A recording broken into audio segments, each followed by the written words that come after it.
Hey everybody, welcome to Monday night. Welcome to the live stream. I am glad to have you here. I am super excited about the guest tonight. Matt Outlaw from 731 Woodworks will be here a little bit later. Amy is not feeling the best tonight. Let's say a prayer for her. And in the meantime, we're going to count down, and Matt's going to join us in a little over 10 minutes. So if you're watching this on replay, you can fast forward about 10 minutes, or you can enjoy this new countdown, which is some highlights from the live stream with Matt, which was my very first live stream 1 year ago. And this is our 1 year anniversary on the live stream. Super psyched to have you here. Enjoy the countdown. It's kind of learning as I was building. I was like, I can share what I'm learning, and of course the first videos were pretty bad, and hopefully I'm getting better as I go. But you just learn. You learn as you make more videos. Right out of high school, I went to work for a construction company for 3 years. Then I did roofing for a year, and then I went to work for my dad's company, who was Outlaw Brothers Construction. It was him and two brothers, so they had their own construction company. We did all kinds of stuff, welding and pipe fitting and just all kinds of stuff. I went to work for the fire department and kind of left that for a while. I imagine the first video you posted went viral and you started making tons of money right from the get-go. No, that's not quite how it happened. I posted a video of I think it was a Walmart brand, Hyper Tough brand sander, comparing it to a DeWalt sander. I didn't want to be on camera, so I'm not. All you see is the sanders, and I'm real monotone. And that video posted, I think, May of 2017. I started actually woodworking in February of 2017. I first posted the first video, and I think it was 3 months later we got our first subscriber, so it was kind of a slow start. It took a while, but it was just one of those things where you just keep posting, get a subscriber here or there, post another one, it's just kind of a trudging along until you finally hit that mark. I'm kind of a student of YouTube and just trying to figure out what people will watch, what they will actually stick around and watch the whole thing, not just start it. Because on YouTube, if you don't get them to watch to the end, the longer you can have people watching, the more YouTube will push that video to people. It just makes sense, business sense for YouTube to do that. They want people to stay on their platform longer, and we want people to consume our content longer. So I've watched everybody you can think of, Think Media and different channels like that, vidIQ's channel, all kinds, just to learn the ins and outs of YouTube. Daryl Eves, I've watched a lot of his stuff. I actually went through one of his courses. And then you had a video take off and go what I call viral. It really got a lot of views. For me, that's for sure. How many videos did you have in before that video went viral? So it was 3.5 years into YouTube before it took off, and it was in August of 2020, and I started the channel in May of 17. So it took about 3.5 years for it to finally take. We had 20,000 subscribers at that time when it took off. What was special about that video? Well, I think it's kind of the perfect storm kind of thing. What goes back to being a student of YouTube, I was like looking around. I keep an eye on a lot of people's channels. And it's just one of those things that if you're in the game, you got to be watching what other people are doing to figure out what's working for them. So it's one of those things I was watching, and Jeannie and Davis, I don't know if you know them. It's a married couple on YouTube, woodworking type stuff. They put out a 5 projects that sell video, and it had a bunch of views on it in a short amount of time. And I was like, I've got 5 projects that are selling. So I just piggybacked off of them. And of course, COVID was in like full blown right then, and everybody was looking for a way to make some extra money. And I had project videos for that, everything that I mentioned. So that I think that helped really drive the channel, because not only could they watch the 5 projects that sell video where I talked about all 5 projects, but they'd actually go and watch the full build video and make it themselves and start selling those projects and making money. And a lot of people did that. I still get messages about that video. I remember the night I watched it, because I was thinking about what could I make that would be simple, easy to make. If you had known that video was going to go viral, what would you have done different leading up to that video? I would have took it a lot more serious. I mean, everybody knows there's an opportunity there. If you're putting videos on YouTube, there's a big opportunity. So you just I would just be more studious of what's working and try to get those. I wasn't looking at analytics at all then. I would just post a video and whatever it did. Now I'd be like, yeah, it does good or does bad, but first few hours I wasn't watching that stuff. Now when I post a video, I want to know how it's doing compared to the last 10. That way I can kind of adjust and analyze and adjust those things as we go forward. But I would have taken a lot more serious and probably been a little even more consistent than I was up until that point, because there may have been 4 or 5 weeks that went by where I didn't post a video because I didn't have nothing. That I was working and didn't have videos to post. But I mean, it worked out the way it was supposed to. It goes back to that student of YouTube. I knew that if one took off, I had watched so much of Daryl Eves and Think Media and Tim Smoyer's videos, that all those guys have been successful on YouTube and teach you how to be successful on YouTube. I watched so much of their content. I knew when that video took off that we had to jump on that, because if we didn't, we would lose that momentum. If you ever see anybody's analytics when they have a big video like that, you'll see the spike in the analytics. When it comes back down, it shouldn't go back to where it was. You should have a new baseline at that point. You'll see, you were getting 1,000 views a day. Well, now you're getting 8,000 views a day. And then if you get another bump, it should not go back to 8. It should keep climbing. So it's like stairs. If you look at our analytics on our channel, you'll see it go all the way across really flat until August of 20. And then it jumps way up. But when it comes back down, it doesn't go anywhere near where it was at. And we've done that a few times with different videos. You'll see that they haven't been as big as that one, but you'll see the bump, and then the baseline stays higher. That's kind of the goal. So that I knew that the only way to do that is keep putting out content and be more consistent than I was, because they all say it. All those people I've mentioned, consistency is key. You just got to keep putting it out every week, once a week, once every 2 weeks, whatever you can actually keep up with. I had been turned down multiple times over the last several years, reaching out to companies and say, hey, you work me. But they, I wasn't big enough. And to this day, I still get told no, on several times a month. We'll contact somebody and they're like, yeah, we're not really interested right now. But that's just the name of the game. But no, the tool companies that started with me, Masca, Delta, they reached out to me. I didn't reach out to them. And of course, our channel's God-centered. It's a Christian-based channel, and that's our mission, and has been our mission since it took off. We want to spread the gospel, and that's kind of the mission behind the mission. It's what drives the channel. It's what drives our decision making and what we're doing on the channel. I get discouraged to this day. My wife can tell you, I'll be all bummed out at that video I put out. There's some of them you just know. You get to where you know that the audience really isn't going to watch this, but I want to make it. So you put it out there, and if you see the analytics, it shows you how it's doing compared to the previous 10. If it's in 8th, 9th, or 10th, I got my lip stuck out, man. It bums me out. I want every one of them to be number one. I'm very competitive with myself, and I just have this desire to be one of the biggest channels on YouTube as far as woodworking and DIY. I believe that's a platform for us to be able to share our mission with people. And it bums me out every time we don't have a good one. So just keep posting though, and don't get too hard on yourself. After a day or two, I kind of let it go. Sometimes I hang on to it a little too long. And my wife's like, if God wants that video to take off, it'll take off, And she was like, you got to put it in his hands. And she's been the voice of reason and my biggest supporter, and has actually come on the live stream and has made a name for herself in her own right there on the live stream. People just love to see her on there. And like usual, she was right. Every time. I'm going to continue to do basic projects. It's kind of grassroots stuff. It's where we're from. It's how I learn. And if I can share that with somebody and help them make projects, that's what I want to do. But also at the same time, I want to stretch myself and put myself way outside my comfort zone. I think it's important to do that. When I went to troop school, it was way outside my comfort zone. I was not that type of person. I was very introverted, very shy. I probably didn't talk to my wife's parents for the first year we were together.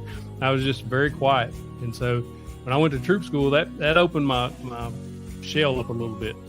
And then getting into woodworking and starting to post videos online, really, I was nervous. I'm still nervous when I put videos out. I was doing a video review today on a dust collector, filming it, and I was just getting nervous thinking about good information ain't cheap, and cheap information ain't good, right? Main thing I want to do, I want to make sure we produce good content that's useful to people, that people can take and make a business out of, or make some side money, or just make gifts, or just they like to cut stuff and put it together, they can do that. The very first thing you do is find who your audience is, and then from there you work videos toward your audience. It's all audience centered. T-minus 10, 9, 8, 7, 6, 5, 4, 3, 2, 1, 0, and liftoff of space. Hey, everybody. Welcome to the live stream. I'm super glad to have you here. We're going to make Mondays great. That's what we do here. We try to have some fun. We talk to some great guests. We discuss YouTube. We discuss woodworking. We discuss tools, whatever subject comes up. I do want to remind you that the chat is where it's at.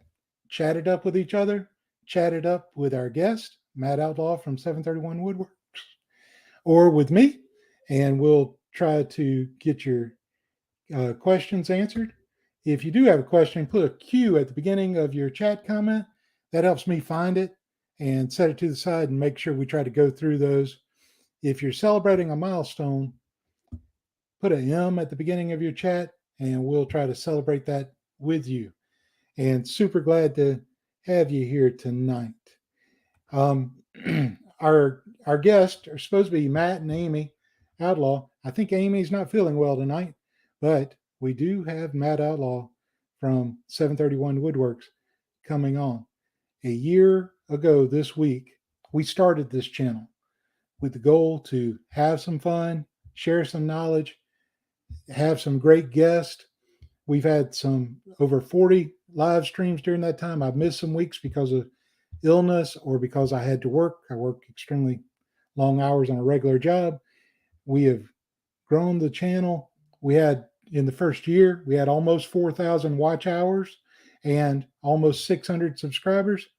And I'm glad that Matt has agreed to come back 1 year later. He was our very first guest, and I'm glad he's going to be with us tonight to celebrate with us. Matt, how are you? Hey, man, it's been a year. Man, it snuck up on us, didn't it? Yeah, time flies, man. Yeah, it always does. Yeah. Whenever you're not paying attention to it, it will sneak up on you. It sure will. Yeah, I'm sorry Amy doesn't feel well. Said a prayer for her. I hope she gets some relief soon and feels much better. She's battling a migraine. Been battling it for probably 2 days, and this morning she got up, it was bad. So she's feeling a little bit better, but it still hurts. Being a school teacher and having a migraine cannot be a good combination. Yeah, she didn't go to work today. Oh, okay. So the kids got a substitute teacher. I'm sure substitute teachers are much different than whenever I had substitutes as a kid. Yeah.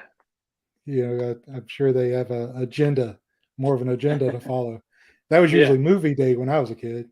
Yep, exactly. Yeah, she leaves them a good checklist. Yeah. So, Matt, it's been a year. I put together the countdown for tonight with some highlights from the first half of that live stream a year ago. With 10 minutes, hard to squeeze on more than an hour's worth of talking. But I look back at that and I really enjoyed that live stream. I was brand new at this, doing the interviews, and having you on as a guest was a great pleasure. I really enjoyed talking to you. We focused a lot on your beginning of your journey. We talked about that one video that took off, and you always say one video can change your life. Mm-hmm. Sure and can. It sure was a blessing to you and a blessing to many of your followers to help find you. Your channel has changed tremendously in that time, but still stays true to its roots. How do you do that? How do you continue to have that progression, but try to stay true to what you started out with? Man, I don't know. I'm just being me. We're showing a lot more tools and stuff now, just because that's what the audience is watching. But I just enjoy it. And I think as long as you're enjoying what you're doing, it's going to come through on the camera. And we enjoy our live streams. We enjoy the regular videos we put out. So I think as long as you are having fun with it, then I think your personality and your passion for that will come through, or at least I hope it does. Yeah, absolutely. I love your live streams. It's very, very relaxed. You and Amy have a good interaction on the camera, in front of the camera. You've been full time as a YouTuber, whatever that means, right? You've been a full-time creator for how long now? So May of 21 is when I quit state police. So it's been about a good year and a half. Yeah. About 18 months or so, maybe give or take 1 or 2. Yeah, I knew it was last year, Yeah. because you were away full time before the live stream. My wife asked me an interesting question, wanted me to pass it on to you. Okay. If December 2022 Matt could go back and talk to May 2021 Matt about the journey, what would you have done different during that time period? If I could go back and tell myself anything, I'd just tell myself it's going to be all right, because I was very scared to take that jump, man. It was, I can just remember being just racked with worry over making the move. But I don't know that I'd do anything different. As far as the channel goes, I'm pretty happy with where everything's trending, how everything's going. I had a goal that I set to get 500,000 subscribers by the end of this year, and unless the Lord performs a miracle in the next 25 days, I don't see that happening. But we're at 360 something, and I'm okay with that. I think when it's kind of like that old saying, when you shoot for the moon or whatever, you land in the stars if you don't make it. And I kind of feel like we're at that point. I've really been focused on Instagram here lately, and I think that in the combination of all the social media, YouTube, Instagram, a little bit of TikTok, I think we're going to hit 500,000 total followers. So that's why I'm kind of justifying it to myself. Well, that's fantastic. The thing about setting goals is that they need to be obtainable. Yeah.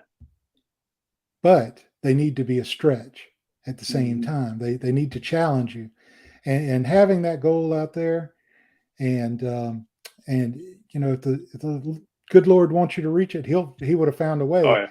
Oh, yeah. We're not meant to meet all of our goals. I mean, that's part of life. We set a lot of goals in life, but it seems to be to keep us on a focus, right? To keep us focused, keep our energy going in a certain direction.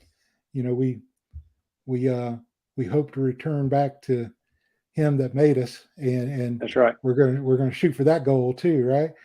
And know that mercy can make up the difference.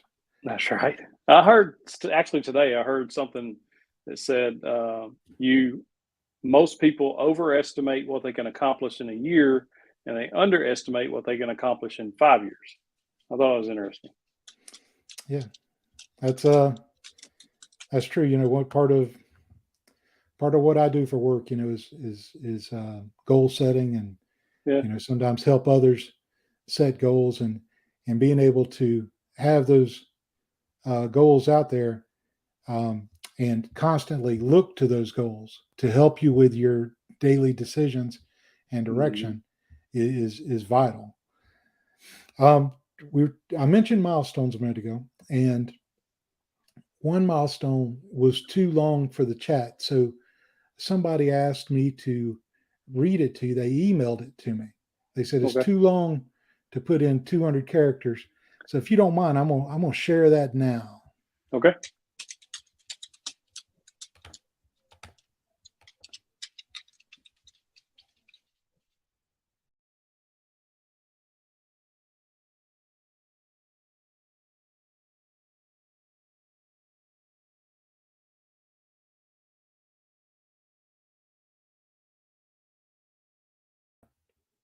He's done good, man.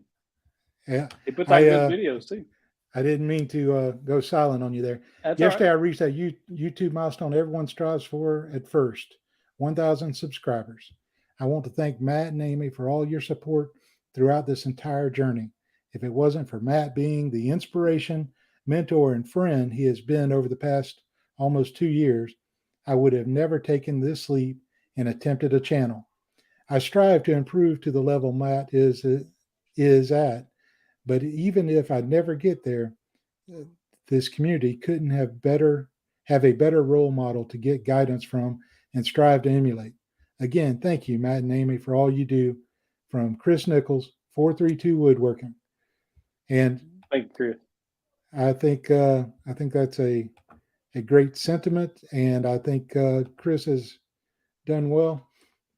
You know, I've had the pleasure of getting to know Chris through Facebook and through the YouTube Woodworking YouTubers group, and it's been a pleasure to do so. He's just a genuinely good guy. Yeah, so he's very good. Glad he's reached that milestone. Congrats, Chris. And I see David put out there. Congratulations as well. So Matt, you got to 1,000 subscribers much faster than I did. Yeah, I think you said that it took you like 90 days to get your first subscriber. Yeah, it was a long time. So where we look back at that, things have certainly changed. Your channel has changed.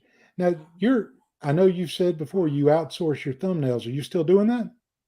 No, I actually brought that back in-house the last probably 2 months, just because it was costing me about $200 a month. And I was like, man, for that much money, I think I could do it myself, especially after seeing what they were doing and how they were performing. And then I would make some here and there, and they were performing about the same. I was like, it's kind of a waste of money at this point.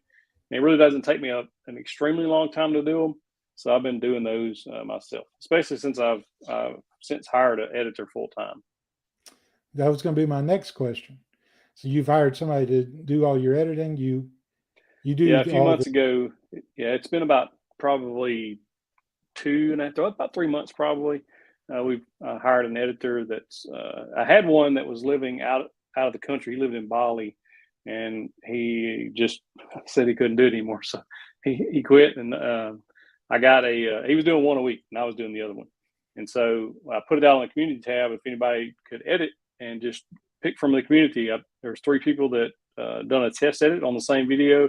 I put it out to the channel members, the same video, that are all 3 videos. And I said, vote, whichever one you guys vote on is the one that's going to be the editor. And that's kind of the way it went. And so they all pretty much by and large picked the same one. And so that's how we kind of picked that one. I just kind of let them choose which one flowed better, which one they liked. And it actually happened to be the one Amy and I like too. So it's worked out very well. It's taken a lot of time off of me. So you do the video and you hand it off to them. Do you hand off notes with them, or do you walk them through what you want? Yes. So typically what I'll do is at the beginning, before I start filming, I'll turn the camera on, and his name's Chris. I'll say, hey, Chris, this is the video about XYZ. And I kind of give him an idea of what we want. And of course, we do a lot of top 5 videos because they work. And so he kind of knows how those flow. If there's something specific I'll want, I'll just tell him in that first clip, and then I'll stop the camera, and then I'll start. And I'll say, this is intro, and go with however we're going to intro the video. And we upload everything to a service called frame.io, which is, I didn't know about this till right before I started working with him. Basically, it's Adobe's service. I just upload it to there from my computer. I use Final Cut and Mac, but he uses Adobe. And anyway, he can take it and pull it straight into his editing software. And then when he uploads the edit, I can go onto this website, and wherever I want to, I'm watching the video back, and wherever I want to make an edit, I just type in what I want, and it timestamps it for him. And so whenever he opens his program back up, all those edits are timestamped exactly where he needs to edit, and all the whatever I've typed out will be right there. So he doesn't actually go to frame. It's a really good service. It's only like $16 a month. It's like very, very reasonable. Wow. Okay. And it's called frame.io. Mm-hmm. Yeah. You ever put a video together and then whenever you see it after it's edited, have significant doubts about it? You ever have doubts? Yeah, I've got anymore? one. I've got one now that's uploaded to the channel that I hadn't released. The whole time I'm watching it back, I even I let the our channel members get kind of special privileges, right? I think that's something they should get for supporting us directly and our patrons too. What we do is they get early access to all the videos. They get behind the scenes videos nobody else sees, stuff like that. So I actually let them see the video. I was like, this doesn't feel right. Like there's something about this video is just not flowing, and I let them watch it, and they all kind of agree. They still said like release it, but they're like just let it go. So there's value there. It's just kind of dry. And I was like, I don't know, maybe on a slow day I mean let it go. But, yeah, and then there's videos that matter of fact, my editor, he did the video, did exactly what I wanted to a couple weeks ago, and I watched it back, and I was like, man, this thing is it's just not what I want. And so I basically had him re-edit the whole thing and wound up just paying him again for the whole edit because it was I had it messed up. I was moving stuff around. I didn't like where one part was, so I moved it over here. It was a mess. So yeah, you go through that. Yeah. Well, I think that makes you human, right? Yeah. It doesn't always work out just right. Just like a woodworking project doesn't always turn out just like you none of mine envision. ever turn out like they're supposed to. Well, that's part of it too. You have to adjust it as you go. I think that's part of the fun of it, though. Yeah, absolutely. You need a little problem solving, a little troubleshooting in your life. So you can get that out of your system. So what else do you outsource anything else? You've talked about editing. You've talked about thumbnails you brought back in house. Yeah, no, that's about all we do right now. How about Eventually, oh yeah, plans. I'm sorry. Yeah, H2 Woodshop is our plan maker. He makes all of our plans. Anytime we build anything, he's my guy, and he does such a good job, man. I get a lot of compliments on his how he's basically incorporated the lingo of the channel into the plans, like tubafours and stuff like that, and it's kind of makes them unique, but they're also easy to follow. And so we get a lot of really good compliments and reviews on those. He's doing an excellent job. Like he's very good at it. Yeah, and those are really nice, because you can make money off of those for years and provide them at a reasonable cost still. That's right. Which is great. Now, whenever you're filming or whenever you're putting a video together, how much of it do you script ahead of time? None. You just have an idea of I've the tried sequence that. Yeah, well, I mean, I've tried it, but when I script things, I can't. Like I've literally sat down and wrote down a whole video, and then go out there and try to film it. Well, then I feel like I'm either reading it back or I forget what I wrote. So I might as well just go out there and wing it. And my editor, I'm sure he hates it, but I'll be talking. I'm like, let's redo that. And so a lot of times, if it's just a blip that I mess up on, he can cut it. But if it's a total screw up, I'll go and delete the whole clip off the camera and then just retake it. But it takes a little longer, I think. But maybe one day I'll get there to where I'm reading off a teleprompter or whatever. But right now, I just pretty much go with whatever hits my mouth. And I think it works on especially like tool reviews, especially initial impressions, or if I'm just explaining something on a build. Like a lot of times when I go to build something, nothing is actually planned out. It's rare that me actually have a plan to build something with. Usually miter station, workbench, I'm basically just building it like kind of how I envision. I kind of start at the finished product and try to work my way back in my mind and then build from there and see what happens. And that's why a lot of times I have screw ups. But I kind of feel like I work the kinks out before we put it in plan for.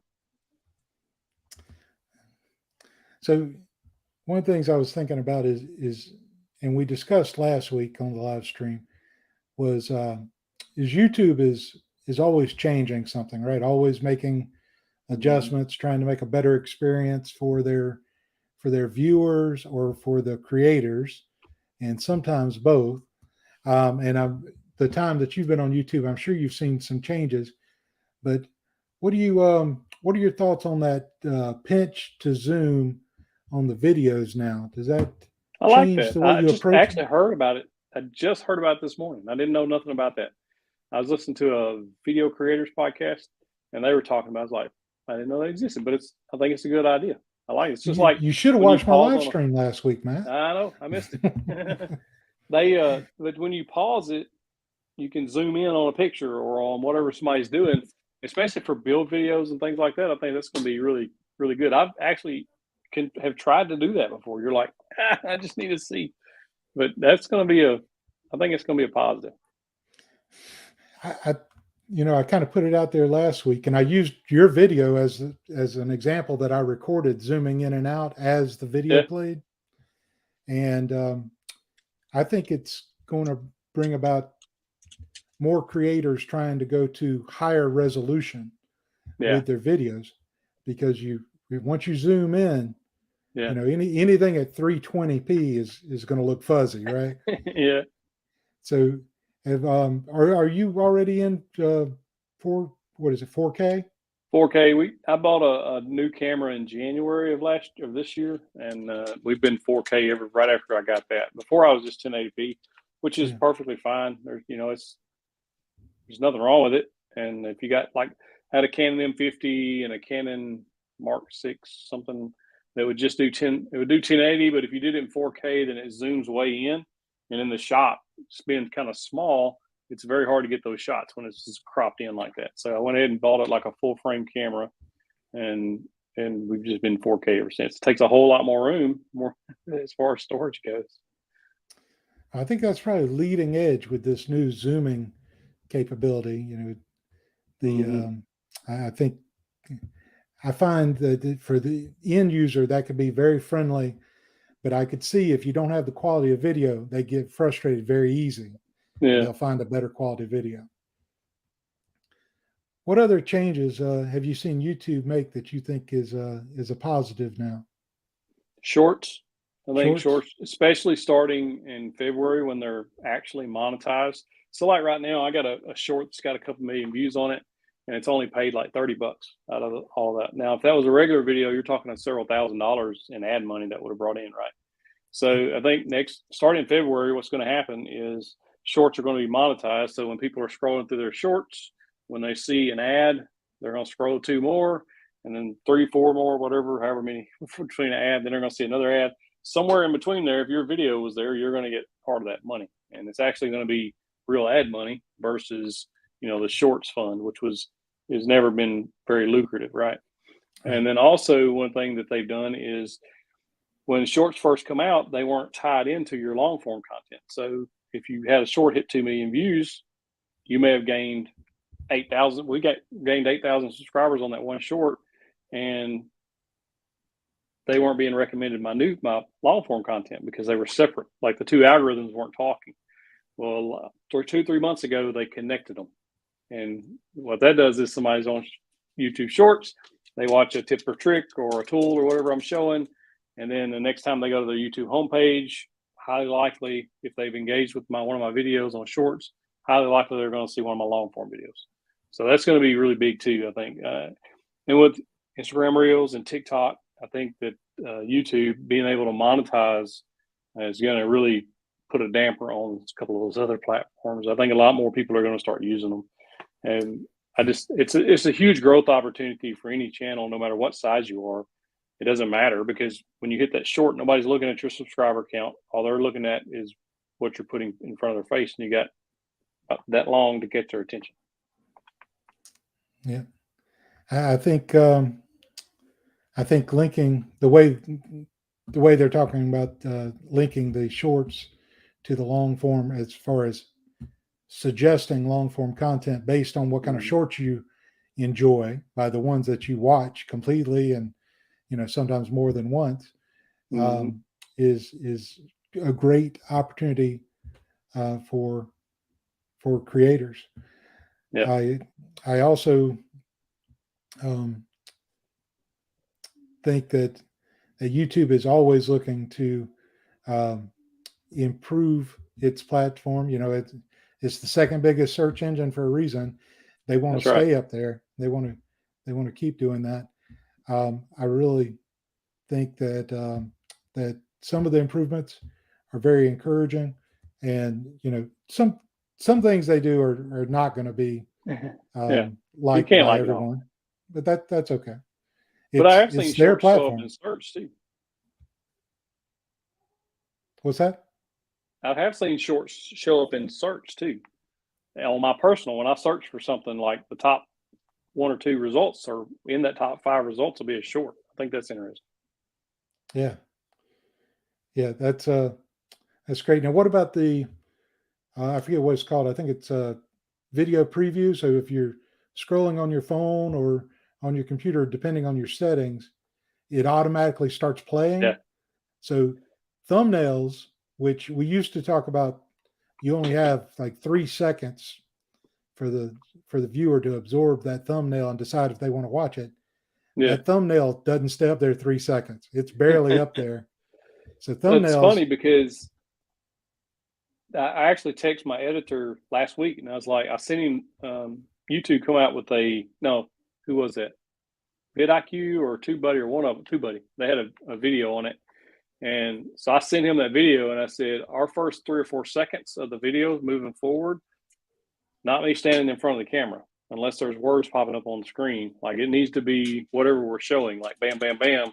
I said, because when I'm on YouTube, I didn't like that. I don't think, has the phone one come out yet? If it has, I hadn't seen it. But the one on my desktop, I constantly, if I see a thumbnail that catches my attention, I'll hover over that and watch the first couple of seconds. And then if something doesn't catch my attention, I'm out. I was like, man, we gotta work on that. Yeah, whenever I go to one on my phone now, Yeah, it will start auto auto playing. So the thumbnail is only up there about a half a second. Yeah, and it will I start. think it's going to make less difference. Your thumbnail, I think, is going to, especially with that happening, is going to make less of a difference on mobile versus desktop, because when you're on desktop, you got 10 or 12 on screen at one time, and so you're still picking that out. But like our traffic, most everybody else's traffic is majority, like 65% mobile, is where most of your traffic is coming from anyway. Yeah, exactly. So I think that's a game changer, and it makes your introduction that much more important. Yeah, if you're standing there saying, like I used to, hey, it's Matt, welcome back to the channel. Yeah, like, they're just not going to watch it, man. You gotta. So you get a little pushback from people who don't like change, right? And so they'll, like, different things we've done over the last year and a half or so that change the channel a little bit is basically looking at the analytics and figuring out, okay, what are people actually watching, and how long are they watching it too? Because that's a big difference, or a big deal. And so when you start making those little tweaks and things, and some people don't like it, then it's just, but that's why you do it, is because if you're wanting to make content and you want to try to grow as a company, as a social media platform, you got to do what works, and it's just part of it. Absolutely. And, I've always thought, if YouTube is trying to steer you a direction, you're more likely to succeed if you kind of go with that direction as far as a creator. Here's a question for us, or for you. Right. Matt, do you keep all your videos on the external hard drive, or do you let them go after a while? I've always kept them on a hard drive. I've got one drive. The whole year of 21 has been corrupted, so I can't. I think I can recover it, but it's going to take like multiple days to do so with a program I got. Anyway, I just purchased. It's a network attached storage, but I don't have it on the network. I just got it direct. So, but I just purchased one of those to help start storing stuff. But yeah, I keep everything, because a lot of times if I'm talking about something, I'll go back and I'll be like, oh yeah, that was in that, outdoor sofa video. I need to go back and grab that clip. And so I'll just go back and grab that. So even if stuff's never been recorded, I'll remember. I was like, oh yeah, I remember, I had to take a hammer and knock the back off that chair. Let me go grab that clip. Yeah. Some Yeah, people don't. Some people just let them go, but I don't know. I don't guess it's necessary, but I like having it if I can. yeah. And for your continuous viewers, those of us who have been with you a long time, it's kind of rewarding whenever you do a cutaway with one of your shots and show something from a previous video. And mentally, I kind of reward myself. I'm like, I recognize that. Yeah. I know what video that's from. It's like the shop tour, when you're doing a shop tour video and you have one in 2019 and one in 2021 or whatever. I can go back and grab those, clips from that and say, kind of show a progression through the video. Yep. Rich says, Matt, I have seen other creators with one thumbnail and then 2 hours later, a new one with the same video. Have you done that? All the time. I've done it Sunday, a couple of times, 3 times, 4 times Sunday. What happens is, Rich, when you release a video, YouTube, after about 30 minutes, they will give you a top 10 of your last top 10 or your last 10 videos, and where the video you just released ranks within that last 10 videos at that point in time. So first hour and a half after that video release, where does it rank where the last 10 videos were at that, hour and a half time mark? And I pretty much have an idea of about where my videos, a good performing video at the hour mark, how many views are going to be there at that hour mark. And at about 30 minutes in, I'll look at the thing, and if it's anything below 7, then I'm changing the thumbnail. If it's below 8 or 9, I'm changing the title. Like I'm trying to get it to start picking up steam, because the first few hours of a video's life are most likely the most important. Now, some of them can take off later, and I have had those happen, but for the most part, your majority of your views are going to come in that first hour to, first day actually, but first few hours are key, because what happens is when YouTube sends that video out to your subscribers, are the first ones going to see it. If they don't click on it, interact with it, then they don't send it out further, right? As fast. So when you get high interaction on that first video, or on that first hour of that video, YouTube will start serving it to more and more and more people outside your subscriber base. And that's when you start hitting the YouTube recommendation, which is where your channel is going to grow. You're just going to be very difficult to get a channel to grow in search. You want that recommendation traffic. In other words, it's on the homepage, it's on the phone screen. And so that's why they swap those out. Yeah, I've got an example for you. So, I have 2 channels. I have Married Man Woodworking, and I have Woodworking YouTubers.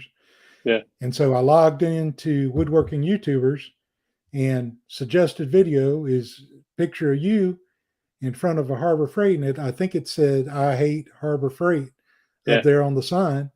Yep. And then whenever I logged in as Married Man Woodworking, I got your video suggested, but it didn't say I hate on it.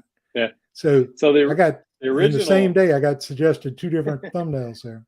So the original thumbnail was the one without I hate, right? Okay. And when I released it, that video, the video was 4th, I think, out of 10. I was like, I'd like to see. Because if you change the thumbnail, nothing actually happens as far as YouTube goes.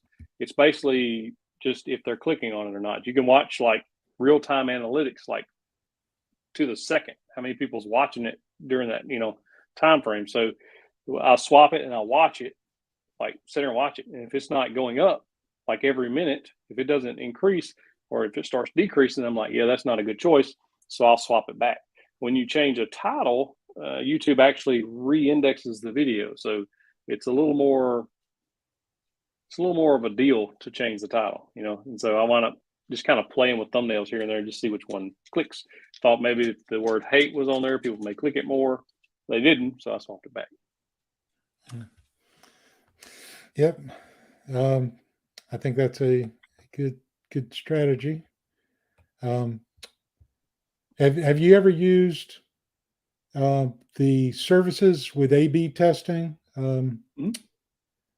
like TubeBuddy? Yeah, I have that, and I do that on especially older videos. I'll remake a thumbnail when I have a little downtime.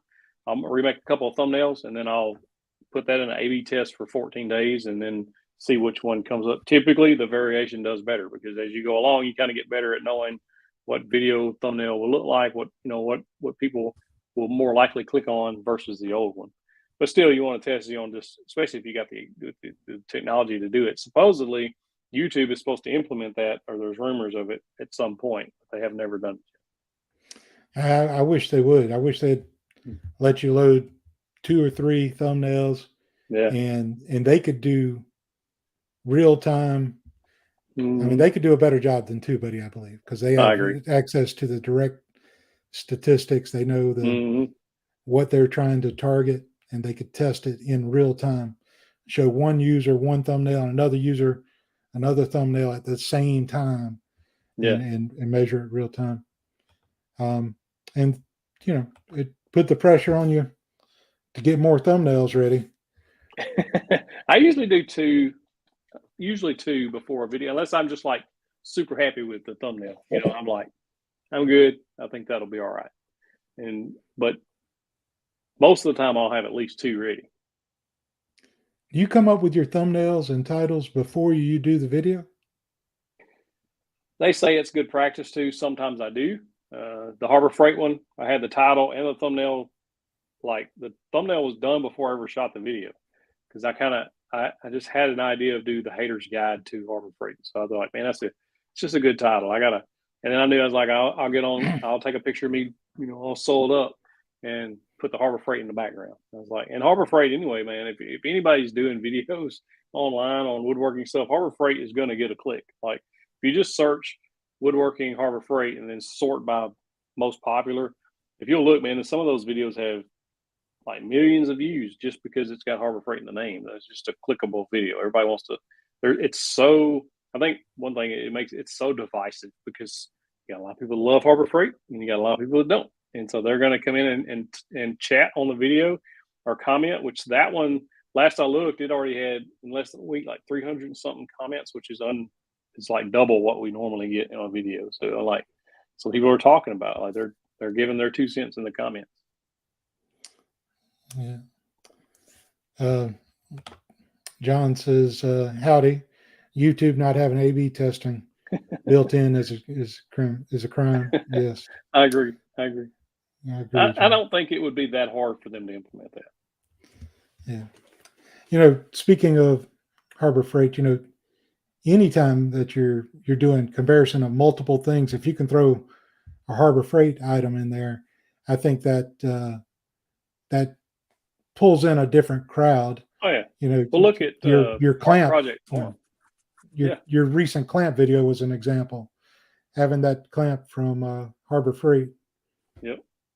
Well, you just look at Project Farm. If you ever watch his channel, he'll compare a snap-on wrench to a Harbor Freight and have them both in the thumbnail. You got to click on it. You got to know how it stacks up, right? And so he's made him millions of followers by doing that. Like it's just, and he's good at what he does too. Yeah, absolutely. Yep.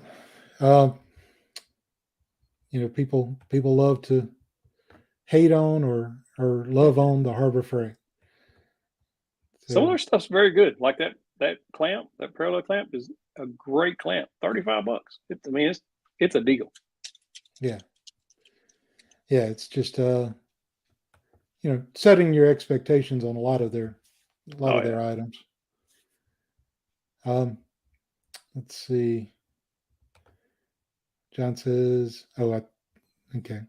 Epoxy next video. Holes, the ultimate guide to triggering viewers. That's one of the keys to getting a short to take off too. Is you get them to watch the longest. If you can get it above 90% average view duration, it'll do well. If you can get them to comment something. So I made a joke the other day. I made some paddles for my son who's in a fraternity. They decorate them and hang them on the wall. And so I made a joke that like people are constantly commenting on that. And like, I've done something really terrible. They just keep commenting, but that thing is taken off because people are just engaging with it. The more they engage with a short, I think the short engagement is actually YouTube puts more weight on that than they do a regular videos engagement. So comments and likes and stuff, they give it a little bit of weight, but it's not huge. You know, it's more of if they're clicking and watching it the longest. On a short, by the time they get through typing out their long answer, the short's over, so they've watched the whole thing. So it's kind of, if you can drive that engagement, like it'll. And Steve Ramsey's the one that told me that back when I was on, or when he was on my podcast. He's like anything controversial that you can get people to talk about in the comments, like on a short, it really does them well. That's good stuff. So Matt, you've amassed, you went from like a circular saw and a corded drill to having some really nice tools now. What are you favoring in your shop? What do you look forward to using the most? You know, I have really enjoyed the Milwaukee stuff lately. I kind of like I said the other day in an Instagram reel, I said this is like a Lay's potato chip. You can't just eat one. They've got some really nice tools. I think the tool selection that they have, the new sander that they got, a little detail sander, is really awesome.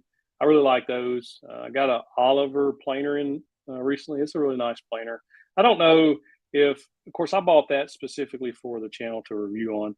And so if I had the DW735X and I was perfectly happy with it, there's no way I would just upgrade to that. But I mean, if you don't have one, you want a high-end planer, it's a great planer. Like, it's nice.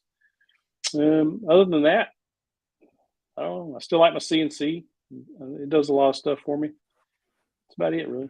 Looking forward to the new one. I think Carbide's supposed to send me another one, the newest one they got coming out. So, you know, one of the topics on our previous live stream was buying refurbished or factory blemished tools. Mm-hmm. Have you bought anything like that?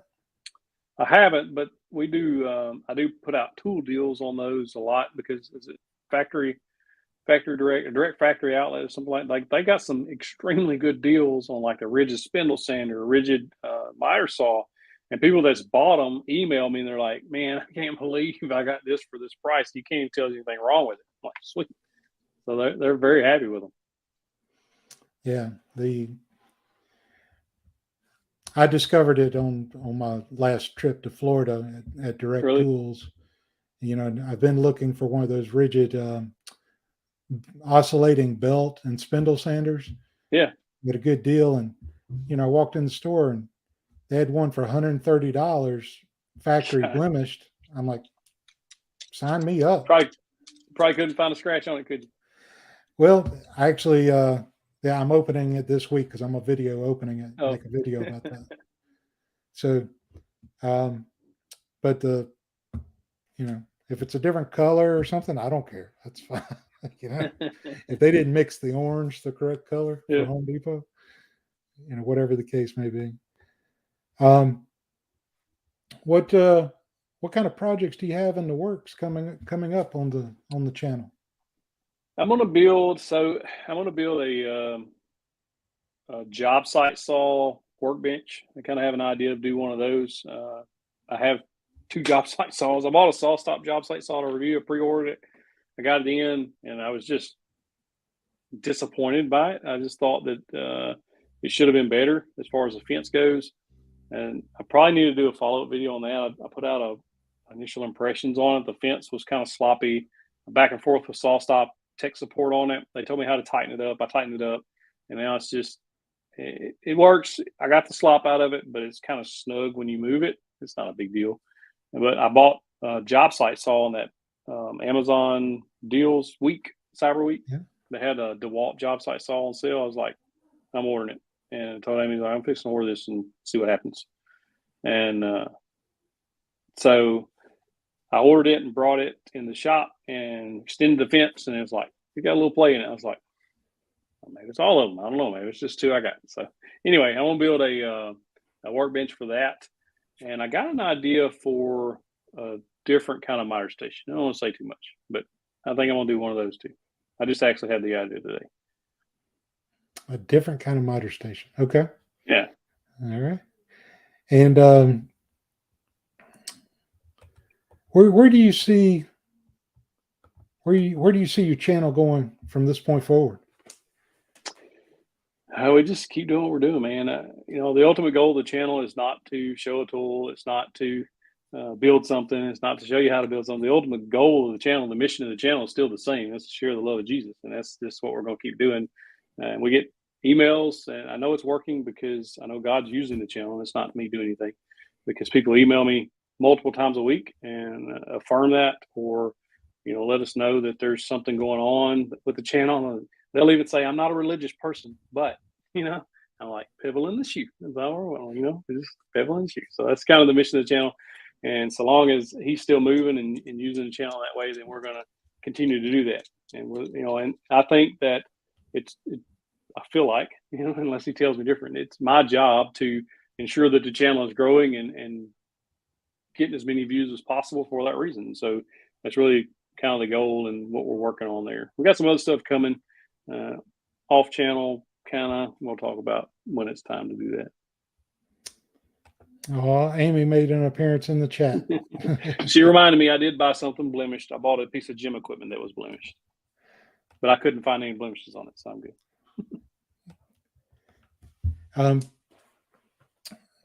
So Miss Amy, I hope you get to feeling better very soon. Yeah. So part of your channel logo, if you go to your channel page, it says right there, let's chase your dreams. Yep. What dreams are you talking about? Whatever dreams you got. One of my favorite books of all time is by Bob Goff, called Dream Big. And I think one of his quotes was, if people aren't laughing at your dreams, they're not big enough. I believe that we're given dreams for a reason, for a purpose. I believe that the reason you have a dream in your heart is for you to chase it, because God has something in store for you to use that dream for, his purposes. So our dream is to be full-time YouTubers and grow the channel as big as we can get it. And so that's what we're doing. We're chasing with everything we got. And so I think that if your dream is to be a full-time woodworker, if your dream is to get the promotion at work, if your dream is to get your college degree, it doesn't matter how old you are. If your dream is just to start woodworking as a hobby and just do that because you want to and you're 80 years old, chase it. It doesn't matter how old you are. I just think that it's our job to chase those dreams. And I love encouraging people to chase those dreams. I got a personal channel. I haven't posted there in a while, but I do post like encouraging stuff on that channel. And then I try to do that on Instagram Reels and stuff too. And then I'll throw some into the videos too. But I just believe that just encourage people to chase their dreams, because you'd be surprised what you would catch, if you just go for it. Yeah, I agree. I think any dream worth chasing is worth having. That's accurate in my book. You're everywhere, so one of the things that I'm guilty of, and I see some others, is that they're all in on YouTube as far as their income streams. That's where they've targeted. But you've got your website, you have videos out there on Amazon, which I'm sure help drive some affiliate payments to you. You have sponsors. You just seem to be everywhere. Where are you looking to expand next? Well, so the way we have structured the channel, I started watching Think Media when I first started the channel, and they were big on like teaching you how to get affiliate money and stuff like that. So that's one of the ways we make money, of course, is affiliate money through click the link in the description, and so we drive some money that way. In the future, we got product stuff we sell on our website, and so we want to expand that, like our board butter, stuff like that. We would like to grow that somehow, maybe get it on shelves instead of just on our store. So we're just looking at that kind of stuff going forward. I don't know. We'll see what happens. How's the board butter treating you? How it does well for us. It does well. So I just started making it one day, and now actually Miss 731 makes every bit of it. On the weekends, usually she'll come in and make a batch of it, and we'll ship it out through the week. And she's got a survival kit that she puts in with all the physical orders too, and it's got some magic sawdust in there. So if you ever need some magic sawdust, stickers, there's a tract in there, the $1 million question, where you're going to go when you die. So that's like a way for us to spread the gospel through physical product. We have their mallet templates as well. When I have time, I make trays on the CNC that we sell. Those little odds and ends there. Those aren't like big income bringer inners. And the board butter is really the best. Board butter and the mallet templates do pretty well for us. I'd like to get some more templates. I really would. I think that would help a lot. I see other people like April Wilkerson, James King, those type people they have a good selection of their templates. And if you go watch April Wilkerson's CNC shop tour video, you'll see that she's like got a full production and she's shipping out a bunch of templates. And I figure James King does too. I hadn't asked him, but his Adirondack chair templates do well, I'm assuming. Mm-hmm. So I would like to probably this coming year do a couple of projects that I can sell templates with, because a lot of people really enjoy the mallet templates. It's just the shape of the mallet, and we send instructions with it to how to make your own mallet. So that's we get a bunch of pictures. I actually got one today. Somebody emailed me a picture of their mallet they made, and based on that template. I think it just helps people kind of get a vision of what they're making when you have that physical thing right there in front of you. So we'd like to do some more of those. Yeah, let me tell you, folks, whenever you want to introduce a new product, like Matt did, make a video and show them exactly how to make it themselves. Yeah. That's what he did with the board butter. He said, this is how you make it. And then he said, if you don't want to make it, you can buy mine. And after you saw how he made it, you're like, yeah, I'll just buy a can from Matt. Well, I mean, that, and, one of the main pieces of advice Steve Ramsey gave me when I talked to him, which I hadn't done up to that point, was he said, don't be afraid to advertise for yourself. Because if you have a product, a plan, you should, instead of plugging a sponsor somewhere else, plug your own stuff. Say, hey, we have this available. Let people know that it's available. And he said, you'll drive the money to you versus to the sponsor. And so that's one of the ways we keep mostly sponsor free. Now, I work with Carbide 3D, and we work with Masca. And I have done some of the Skillshare ads and things like you normally see, but it's rare. I would much rather not do those because they're not fun to do. Yeah. Amy's chatting it up with those in the chat. Hope you feel better, Miss Amy. So I think that's great. I think the patterns are a terrific idea. I'm sure Mr. King's Adirondack chairs do well, and I think especially that's like those. If say like you're making Adirondack chairs to sell, if you buy one set of his templates and you take the pieces on your router table and you could whip them things out, and just make a whole bunch of them, and then it would speeds up your process. You paid minimal amount versus what you're going to make on selling that product. I think it's much easier for people to follow that template. Or if you're just cutting it out with a jigsaw, I think it's much easier. Yeah, absolutely. What about Workbench Con? You going to Workbench Con? We're going this year. All right. You got your tickets? We bought them last month, I think. All right. And booked the hotel, booked the plane tickets. Like, we're ready to go, man. Good. I will see you there. Good. See you there. I'm looking forward to it. We'll have a good time. I have no idea what's going to happen there. I don't even know what to do. I'm just going to show up and see what happens. That's all you have to do. Okay. Bring stickers or whatever. People exchange cards and stickers, and you'll be recognizable there. Go to the classes. Select your classes. John gave one of the best classes last year, and we had some great classes. I really enjoyed it last year. Just getting to meet everybody, and that's the main thing. Hang around with some of these folks that I made long distance friends with. Really look forward to doing it again. And it's not that far of a drive for us. What about you and Amy? You still planning on moving at some point? Lord willing.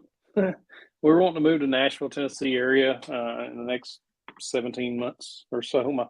Waiting on our youngest son to graduate college. He graduates next year, so he's got one more year after this one. So he lives with us, and the college is like a mile and a half from our house. So really no reason to move at this point, other than we just want to. So when he's done with college, we're going to look at we'll be looking before then. We've already made one trip out and kind of scouted the area, figuring out kind of where we want to go. It's kind of why we went to Nashville for the meetup a couple months ago. It was a scouting trip to kind of figure out the lay of the land, where we wanted to go. And so it's kind of the ultimate goal, the 5-year goal, I guess, the 3-year goal, is to be there and get set up. Why Nashville? We just like it, man. Love that town. Okay. I had nothing against Nashville. I don't know. I don't know anything about it. We just love I've never. We love the food. We love the music, like everything. We went to our first hockey game. That was awesome. So now we like hockey. Now you like hockey. Okay. Well, in person, I'm not going to watch on TV. What are you doing for fun besides away from YouTube and woodworking and lifting weights? What are you doing for lifting fun? Weights, man. Lifting weights. Spending No, time you can't with give that answer. You got to give some else. Amy and I get to being full time doing this, especially now we got the editor. It gives me and Amy more time to go do stuff together. Where before I got the editor, I was like right here, literally in this chair for 6 days a week, usually sometimes 7. And so that's given us a lot more freedom just to have time with each other and just enjoy it. That's what we like, to travel when we can, and we got a pretty good trip coming up, Lord willing, this month. We're going to take the family up to New York City, so that'll be fun. That'd be for Christmas, and that'd be a big trip from Arkansas. Yeah, it will. Of course, any trip's a big trip from Arkansas, right? You're right. Anytime we get to leave Arkansas, we're happy. I say the same thing from South Carolina. Anywhere I go is a big trip. We want to visit South Carolina. We'd love to. One of our bucket list places is Charleston. We want to come visit and just see that area. Well, let me know whenever you come this way. We will. Okay. I'm more likely to make it to Nashville than I am to Arkansas, just because of distance. Nothing against Arkansas. Just you're not just because of distance. I've been to Tennessee, So, any big plans for the holidays? Are you doing anything? Are you doing Christmas related content? Or you got any big trips planned around the holidays? Yeah, we're gonna go take the trip to New York with the family, but I don't have any like Christmas project. I wanted to like come up with a Christmas video, but started seeing them all out there, and I'm like, I don't know. So I just didn't. We wound up doing some like tool deal videos for Black Friday and stuff, and I don't have anything Christmas related planned as far as video goes. Just regular content twice a week, and just keep doing what we're doing. What y'all gonna do in New York? You and Amy want to go see a show, or what do you? No, we just want to go and see Times Square and Empire State Building, and just never been, and thought Christmas time would be a good time to go. So we're just gonna go and see the sights, and we just always want to go. It's like been one of our places we've always wanted to see. We don't figure we'll like it because it's going to be like, I've already watched a few live streams that are on the streets where we're going, and it's like packed. It's like arm to arm packed. We're not really, we're from South Arkansas. We got a lot of space. So I don't figure we'll like it, but at least we'll have said we saw it. We went there one time, and we actually ended up on a cruise out of New York Harbor. And whenever the cruise ship was coming back in early in the morning with the sun barely, cresting over the horizon, and you could see the Statue of Liberty in the distance from the ship. That's awesome. That was a neat experience.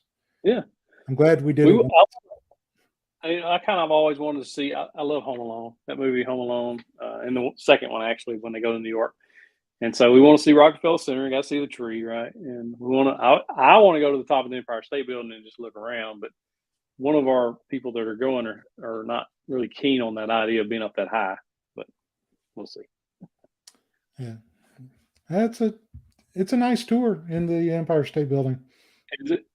you know, my wife got a little guide, so whenever you're at the top, you could tell what you're looking at. That's cool. Otherwise, some of it just all looks like buildings, right? Yeah, it kind of all looks the same from over there. So, but it was neat. Um, Work can be too cold. Amy's very, very cold natured, so she's worried that she's going to freeze. yeah, that's a consideration. You never know about the weather, though. I mean, it might Yeah. not be as cold as she fears. What are you going to do about your goals for next year? When do you start looking at that and start Yeah, we've writing already started down making. and praying about those goals?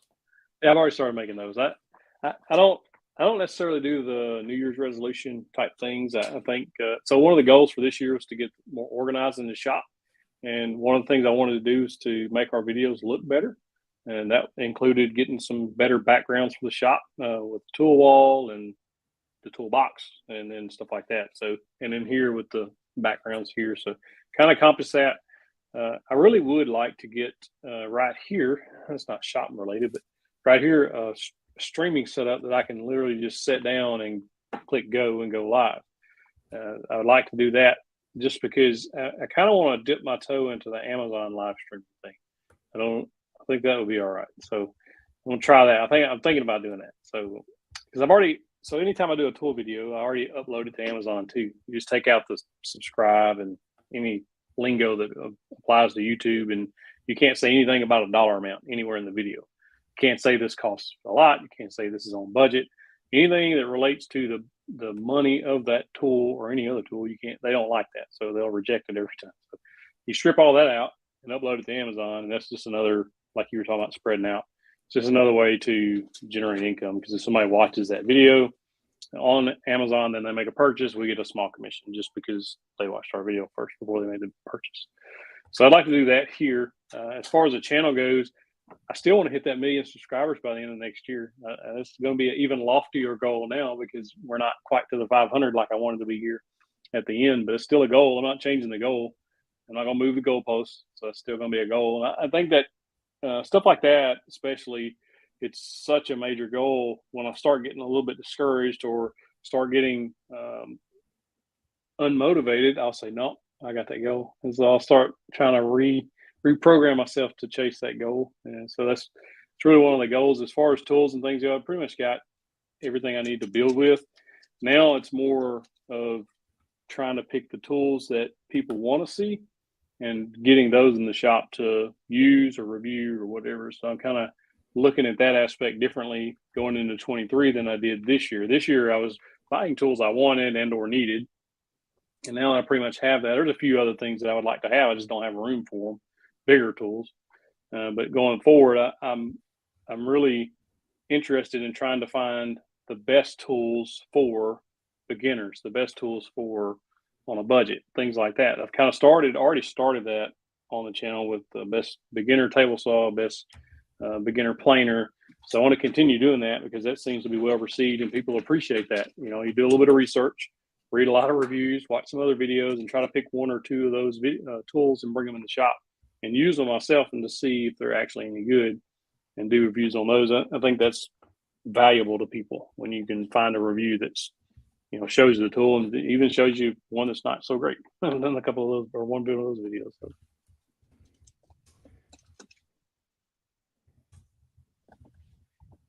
Yeah. But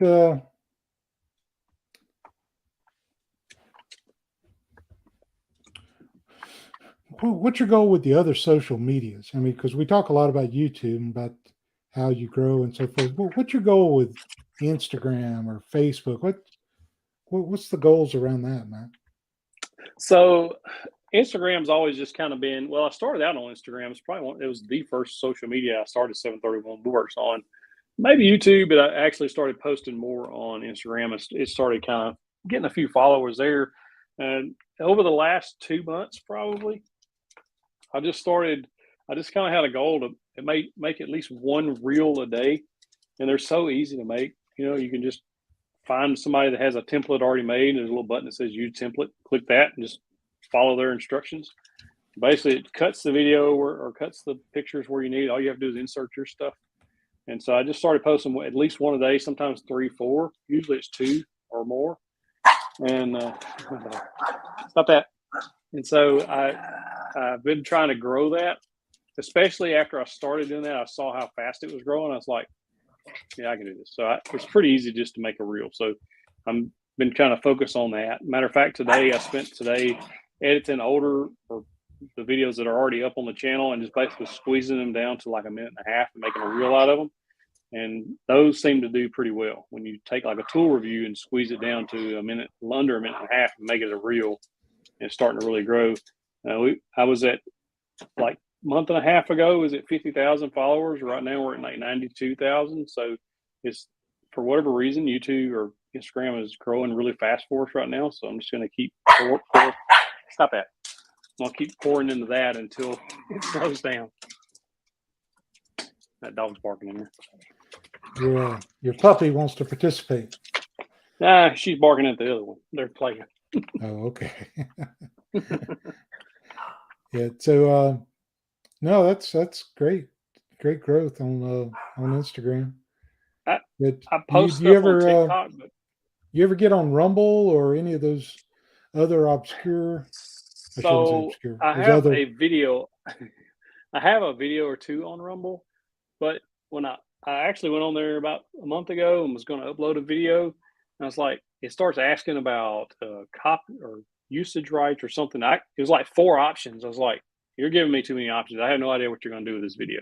Like, I couldn't understand. I even went to YouTube and searched what is Rumble usage rights or something, and I never could understand which one I should select where they can't commercially use it. So I just backed out and didn't do it. So I would actually upload them all there if I understood what their usage rights were going to be. But I haven't taken enough time to dive into it, I guess. I have a lot of people ask me to post on Rumble for some reason. That might be a good video to make. Yeah, it might be. Is on how to understand Rumble. I think they've got it too complicated. It shouldn't be complicated. It should be just like YouTube. Yeah. When you upload it, it's still my video. I can whatever. There's one of them on there that's giving them a commercial right to it, and I'm not doing that. But I kind of know which option I should choose, but I'm like, well, I don't really understand it, so I haven't done it. Yeah. I think that's one of the things that you was talking about. What I should have done differently earlier is I didn't realize that you can take the same piece of content and just repurpose it everywhere. It's like chopping up clips and putting it on as a short. Like, I went through a couple of videos today that aren't that old and made less than 60-second shorts out of it, vertical, and then schedule those to post later.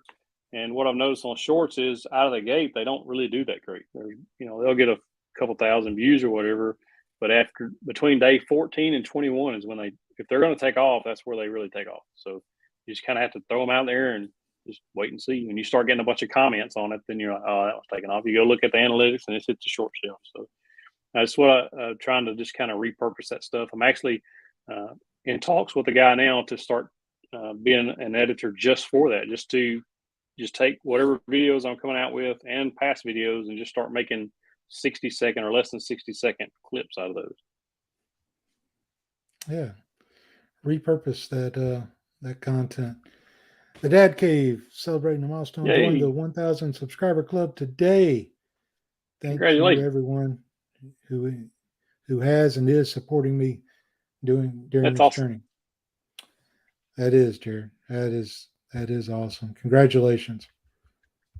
There's a question here. Oh, I think this one's for me. How far are you from Gaffney? Okay. So Gaffney, South Carolina is a 2-hour drive from where I'm at. I'm near Columbia. I'm near the very center of the state. So if you know where Gaffney is, I think that's in the northern part of the state, northwestern part of the state, and it's about a 2-hour drive. So I assume that's what 413 was asking. Cheryl's talking about ice skating in Central Park. I think some others are going to be jealous of your trip. Yeah. Yeah. So, Matt, what else would you like to tell our viewers? You know, I appreciate you coming on last year as my very first guest, and again at this 1 year mark.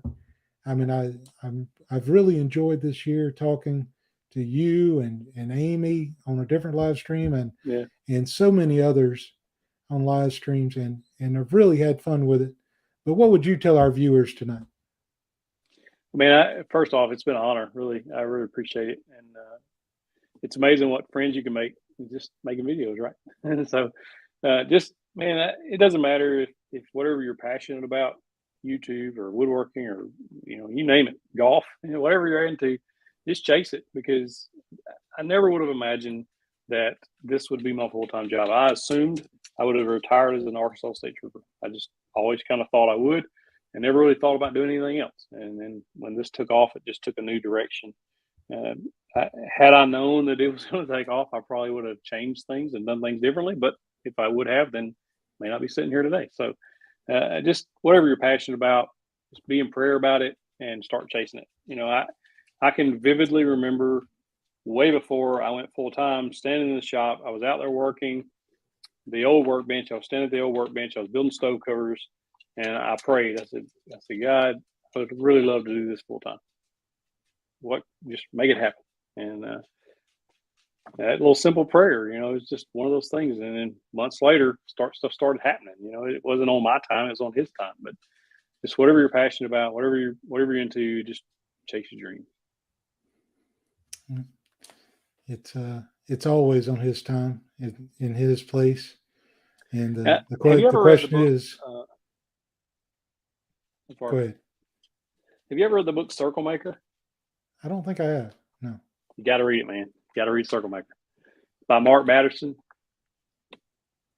So basically, the story goes, there was a guy who was praying for water or for rain because it was like drought right in their country. And so he goes and draws a circle, and he stands in the circle and he starts praying. He's not going to move until the God makes it rain, right? And so he prays and prays. Well, finally it starts raining a little bit, and I'm paraphrasing the story better if you read it. But he's like, that ain't good enough. I want some more rain. And of course, it comes a flood and gets rid of the drought. So the reason I said that was before I went full time, Amy and I were praying about it, and we actually walked outside together and walked around the house and was praying in a circle around the house for this to be a full-time thing, and for God to open those doors for that to happen. And that was a couple of months before we made the decision to do it. I mean, we were obviously thinking about it and talking about it, but just prayer works, just prayer works. Absolutely. You got to read Circle Maker. Thanks for being here, Matt. I really do appreciate it, my friend. I look forward to seeing you at Workbench Con. I look forward to seeing you, man. But for right now, I hear my wife calling. I got to go. And I think it's easier for people to look at my story, for example, or anybody like in a similar story, and think that was an easy decision. And I can't state how much that was a very hard decision for both my wife and I. I still do some from time to time now. Okay. And what led you from that into video creation on YouTube? Boredom. What's the next step? What is the next thing? What's going to get you to that next place? It wasn't like YouTube's good and this and that. I was still pretty new to YouTube and didn't know that was sustainable long term, and so it was a gamble. And I'd worked for a long time to get in the position I was at, and it was a very, very hard decision to basically give that up for potentially the rest of my life. With me being a business-minded individual and trying to make sure that I'm providing for my family, but also always growing. It's really kind of sad because I didn't get involved even when he was doing the noodle boards. He pretty much did all that. I did everything in the house. So so that he could stay in the shop a lot? I am a little conflicted, I think. It initially started off with just sharing like my sewing machines and sewing tips and stuff like that. And then it kind of morphed into sharing the Mastering Mayhem merch items that I was making. And then along the way, I kind of shared some DeWalt tool and obsessions that I've had. Hats off to Ira. I mean, I can't imagine doing it with small kids. That's a lot of work. Well, this is a little chaotic, so. My part really didn't start until Live Edge started. When we started Live Edge, I don't know, I felt different about everything. It felt real to me. I think everything started feeling real to him, you know, after the first few months because he was in the shop. It didn't really feel real to me until Live Edge started. And now I see this as my future too. I don't think I'll be a teacher much longer. Because I wasn't quite niched enough, but I think because my channel name is I Don't Even Work Here, I think I'm just going to roll with. I'm going to put out some shorts for staging. Staging is simply where you make the piece of furniture or the item, whatever it is, if it's, you know, wall decor, whatever it is that you're making. It's just where you simply make it look like it belongs in a home. I never even considered the second channel. I just think that all of my content needs to go where I am. I'll always be that individual that loves YouTube, that always wants to do extremely detailed videos on how to build. I was living in Charleston. This was back in, we're talking 2013, March 19th, 2013 was when I posted my very first video. So think about what the kid actually wants. Try to come up with projects that are quick wins. Sometimes it's not even really hammering something or sawing something. Sometimes it's just simply gluing a couple things together and then painting it. Like, think like a kid. I had talked to a lot of people in the area trying to find a woodworkers group. Any people that were building stuff. Didn't even have to be woodworking, there just wasn't much of it. So a friend of mine suggested making videos on YouTube to reach out to other, meet other woodworkers, reach out to other people who were building things. And so I started checking it out, and that was really cool. I saw, back then it was Steve Ramsey, Mark Spagnolo, Laney Shaughnessy, and of course Matt's Basement Workshop. And they were kind of, those are really the four guys. I call them the four fathers. They're the four guys that really started the woodworking DIY thing on YouTube. Those were the guys that started it all. And then there was Matthias Wandel and John Heintz came along. And about the same time, Jimmy DeResta had started his thing, Bob Claggett, and I started about the same time, roughly within a year span there. We all started right around the same time, and it was just fun and exciting. I put a video up. It was the worst video that's ever been posted to YouTube. If you're hard on your videos, go check out my very first video ever. You won't feel so bad, I promise. But people commented, and I was interacting with them, and I took like another 2 months and I put up another video, and it happened again. People were, commenting and talking, and I really enjoyed that aspect of it. And between at those points, I was watching a lot of YouTube. It was ridiculous. I had done a lot of fishing because I had a lot of free time. So I've been fishing and watching YouTube videos. And I kind of saw that there was this gap in the market of things that, just these in the industrial side of making or furniture or other things, you tend to see a lot of things that you don't see in the DIY sector. And there's a lot of adaptations that I saw that were possible. So I took a lot of my knowledge from that side of the world and kind of adapted it to the DIY and just started doing a lot of crazy and wild things that people hadn't seen before on equipment that wasn't designed for it, but it worked. I've had them different times throughout the course of 14 years for different projects and different things that I'm working on. Right now, the team members behind the scenes all have to do with my online courses, but everything else, as far as what I do for my channel, it's all me. Doing the research is not necessarily going to be the fun part, right? And we had Mr. King on here a couple of weeks ago. He was talking about the research he did before he released a single YouTube short.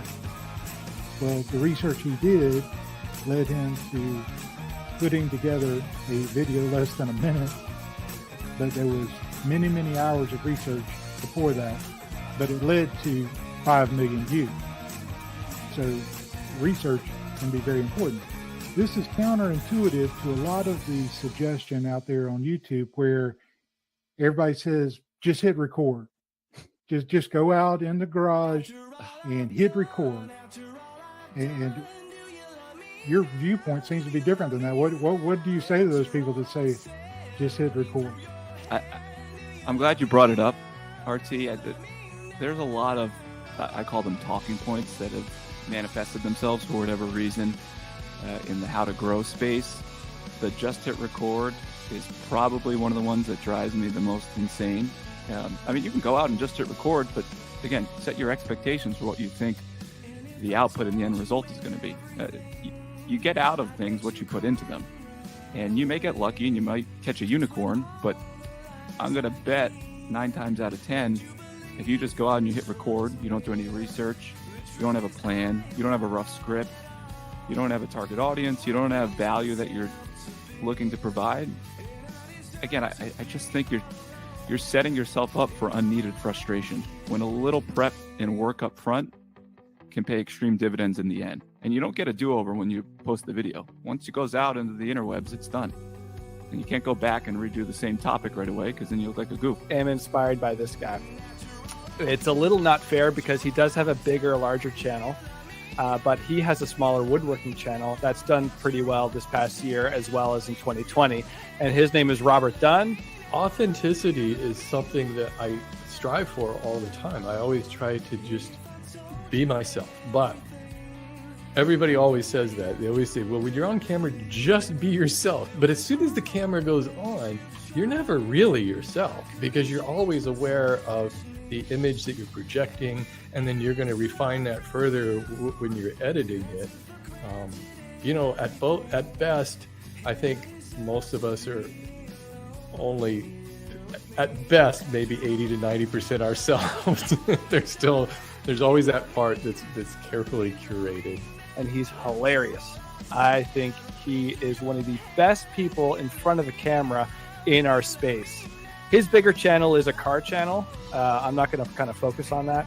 But under Dunn, he has made a handful of videos this past year. Not nearly as many as he made in 2020, but he still racked in quite a few views. Especially, he had some videos over 100,000, some over 500,000. And what I really want to emphasize with Robert Dunn, even if you watch his Aging Wheels channel or Under Dunn, his woodworking channel, is his confidence, relaxation, and charisma. And it might come naturally to him, but I believe that everyone can work on charisma, and they can look at someone like Robert Dunn and get inspired. And as far as working to become more natural on camera, that's just time. You just keep doing it. The more you do it, the more comfortable you get at it. And I do think it's important to, as much as I'm not really a fan of saying having the avatar behind the camera, I do think it helps to imagine that you're actually talking to somebody who will be watching the video. Sometimes it's easy to forget that you see numbers of people watching, but you forget that these are actual people watching your video on their phone or on their TV or wherever. And I think it's important to keep that in mind.